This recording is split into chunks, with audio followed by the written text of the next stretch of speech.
myself. Something like that, yeah. Did you do the right thing? That's what I'm trying to figure out. She considered this, then reached across the table to pat my hand. You'll figure it out, Dad. You always do the right thing. That's why you're the best dad. Her simple faith in me was both comforting and terrifying. In her eyes, I was incapable of moral failure, a standard I wasn't sure I could live up to when the stakes were this high. Thanks, Em. Now back to bed, okay? We've got a busy day tomorrow. After tucking her in again, I returned to the kitchen and stared at the envelope. The promotion would change everything for us. Better schools for Emma. A house in a safer neighborhood. Financial security I hadn't known since before my wife got sick. All I had to do was look the other way. I thought about the investors who would lose their retirement funds when the truth eventually came out. The employees who would lose their jobs. The trust that would be broken. And I thought about Emma, who believed without question that her father always did the right thing. I didn't sleep that night. The weekend passed in a blur of normal activities, Emma's soccer game, grocery shopping, helping with homework, all while the envelope sat locked in my desk drawer, a ticking time bomb waiting for Monday's decision. By Sunday night, I'd made up my mind. I just wasn't sure I had the courage to follow through. Monday morning, I dropped Emma at school with an extra tight hug. What was that for? She asked, adjusting her backpack. No reason. I just love you. She rolled her eyes but smiled. Love you too, Dad. See you after school. I watched her join her friends, her ponytail bouncing as she ran, and wondered if I was about to upend the stable life I'd worked so hard to build for her. At the office, Melissa's assistant waved me straight into her corner office when I arrived. She was on the phone but gestured for me to sit. Excellent. We'll proceed as discussed, she said to whoever was on the line before hanging up. Her smile was triumphant. That was the Westbrook CEO.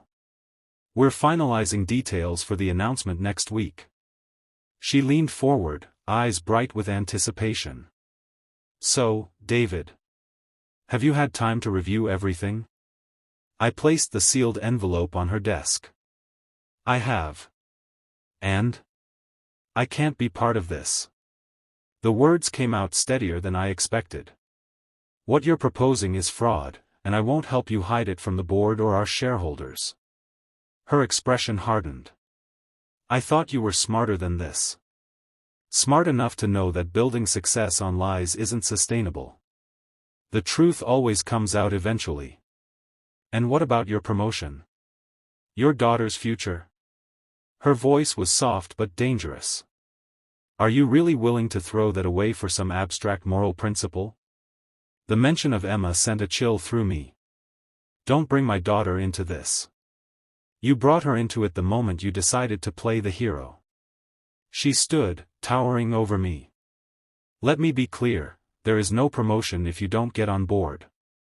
In fact, there might not be a job for you at all. Are you threatening me? I'm being realistic. The financial world is smaller than you think, David. Word gets around about people who aren't team players. The fear I'd been fighting all weekend surged through me. Without this job, without a reference, how would I support Emma? The mortgage, her school, her medical insurance, everything depended on my steady income. But looking at Melissa, her cold calculation, her willingness to destroy lives for corporate gain, I suddenly saw with perfect clarity what accepting her offer would cost me. Not just my integrity, but the right to look my daughter in the eye and tell her to stand up for what's right. I've made my decision, I said, rising to meet her gaze. And if that means I need to find another job, so be it. You're making a mistake, she hissed. No, I replied, heading for the door. For the first time in a long time, I'm absolutely certain I'm not. What followed was the longest week of my life. I was removed from the Westbrook project immediately.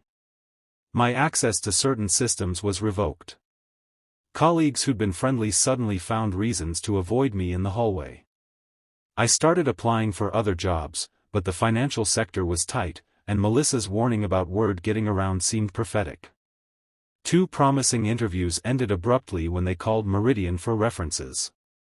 By Friday, I was preparing myself for the inevitable termination. I'd started cutting expenses, calculating how long our savings would last, wondering if I should tell Emma we might need to move.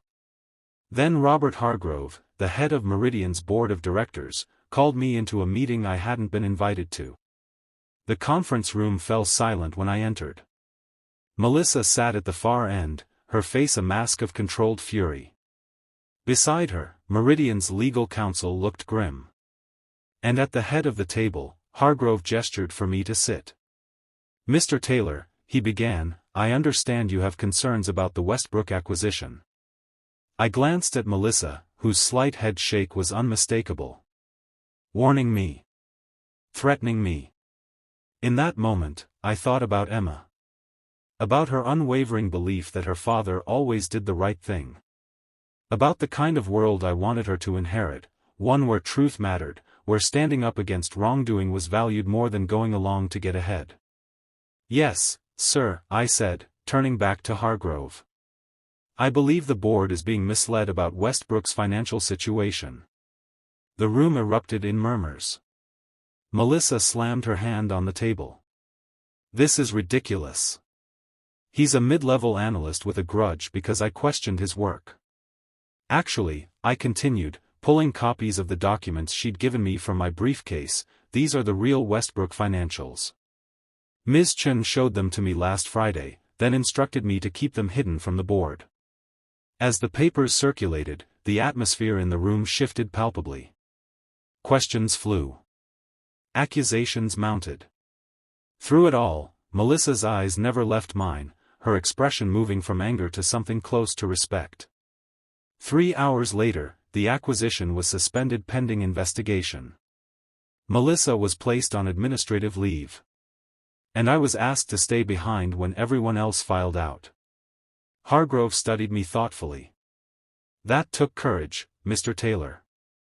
Not many would risk their career on principle." "I wasn't thinking about my career," I admitted.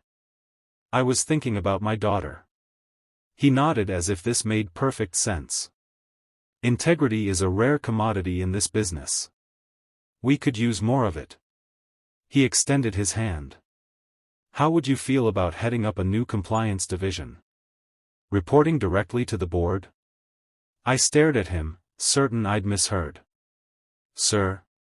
"Same salary increase," Melissa offered, "but with actual authority to prevent this kind of situation in the future." His smile was genuine. "Plus, I understand you're a single father. We can certainly accommodate flexible hours." As I walked out of Meridian that evening, the weight I'd been carrying all week finally lifted. I'd risked everything, and somehow, against all odds, gained something more valuable than a promotion. I'd kept my promise to myself, to Emma's mother, and most importantly, to Emma herself. When I picked her up from Mrs. Patel's that night, she took one look at my face and knew something had changed. "Did you figure out the right thing to do with your work problem?" she asked as we walked home. I squeezed her hand. "I did." "Was it hard?" "The hardest thing I've ever done," I admitted. "But worth it." She nodded sagely. "That's what Mom used to say. That doing the right thing is usually the hardest thing." I stopped walking, surprised. "She told you that?" "Before she got really sick. She said you were the bravest person she knew because you always chose the hard right thing instead of the easy wrong thing." She looked up at me, her eyes, so like her mother's, full of certainty. She was right. As we continued home, planning a celebratory pizza dinner, I realized that the secret Melissa had burdened me with at the company party hadn't followed me after all. I'd refused to carry it. And in letting it go, I'd found something I thought I'd lost when my wife died, the certainty that I was the kind of person my daughter could be proud of. Sometimes the hardest choices reveal who we truly are. And sometimes, standing alone for what's right means you're never really standing alone at all. If